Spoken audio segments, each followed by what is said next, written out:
নমস্কার বন্ধুরা, আমাদের ফিটনেস চ্যানেলে আপনাদের সবাইকে স্বাগতম। আপনাদের মধ্যে অনেকেই আছেন যাদের সবসময় দুর্বল দুর্বল অনুভব হয়।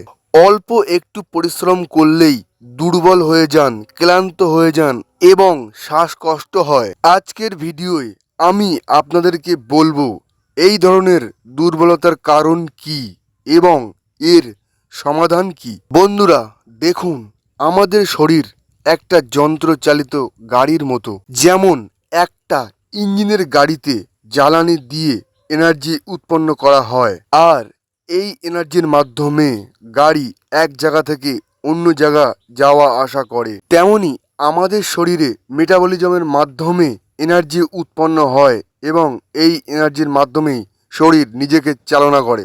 আর যখন আমাদের শরীরে এনার্জির তৈরিতে কোনো সমস্যা হয়, তখনই আমাদের শরীর এনার্জির অভাবে ক্লান্ত ও দুর্বল হয়ে যায়। আর এটা দীর্ঘদিন ধরে চলতে থাকলে আমাদের শরীর বিভিন্ন অসুস্থতার সম্মুখীন হয়। অনেক সময় দেখা যায় এই ধরনের ব্যক্তিরা ঔষধের দোকান থেকে বিভিন্ন রকম ভিটামিন ট্যাবলেট, আয়রন ও ক্যালসিয়াম কিনে সেবন করেন, কিন্তু তাদের কোনো সমস্যার সমাধান হয় না। কারণ তাদের শরীর কেন এত দুর্বল সেটার সঠিক কারণ না জেনে বাজার থেকে ওষুধ কিনে খাচ্ছেন। তাই তাদের শরীরের কোনো পরিবর্তন হচ্ছে না। আর তাই নিজেদের শরীর কেন এত দুর্বল ও ক্লান্ত হচ্ছে সেটার ঠিকঠাক কারণ জানাটা অত্যন্ত জরুরি। এই শরীর দুর্বলতার অনেক কারণ রয়েছে, এর মধ্যে কয়েকটি প্রধান কারণের কথা আমি বলবো।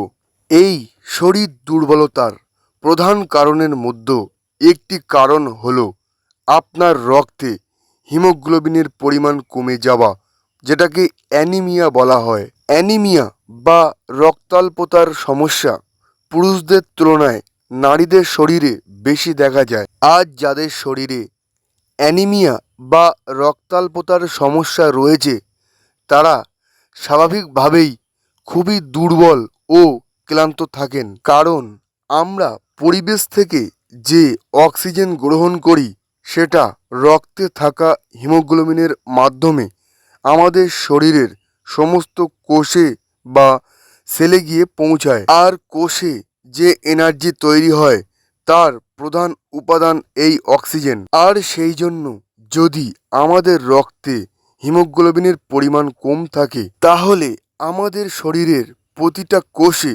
অক্সিজেন সরবরাহের পরিমাণ কমে যাবে এবং এনার্জি তৈরির যে সিস্টেম সেখানে গোলযোগ হবে। আর সেই জন্য শরীরে দুর্বলতা বা ক্লান্তি লেগেই থাকবে।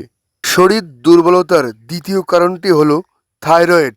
যারা থাইরয়েডের পেশেন্ট তারা একটু পরিশ্রমেই ক্লান্তি ও দুর্বল হয়ে যান। আমাদের গলায় এক ধরনের থাইরয়েড গ্ল্যান্ড রয়েছে, যেখান থেকে থাইরক্সিন নামক এক প্রকার হরমোন নিঃসৃত হয়। যাদের শরীরে এই থাইরক্সি হরমোন নিঃসরণ কমে যায় তাদের আমরা থাইরয়েড পেশেন্ট বলি। আমাদের শরীরে এনার্জি উৎপাদনের জন্য যে সব মেটাবলিজম উপাদান রয়েছে তার মধ্যে থাইরক্সিন হরমোন একটি গুরুত্বপূর্ণ উপাদান। ফলে স্বাভাবিকভাবেই যারা থাইরয়েড পেশেন্ট তাদের শরীরে এনার্জি উৎপাদনের ঘাটতি দেখা যায়।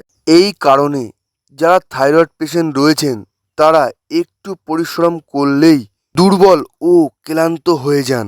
শরীর দুর্বলতা বা ক্লান্তির তৃতীয় প্রধান কারণ হলো ডায়াবেটিস বা সুগার। কারণ ডায়াবেটিস বা সুগারের রোগীদের শরীরে ইনসুলিনের পরিমাণ অত্যন্ত কম থাকে, আর এই ইনসুলিনের প্রধান কাজ হলো রক্তে থাকা গ্লুকোজকে শরীরের প্রত্যেকটি কোষে সঠিক পরিমাণে পৌঁছে দেওয়া।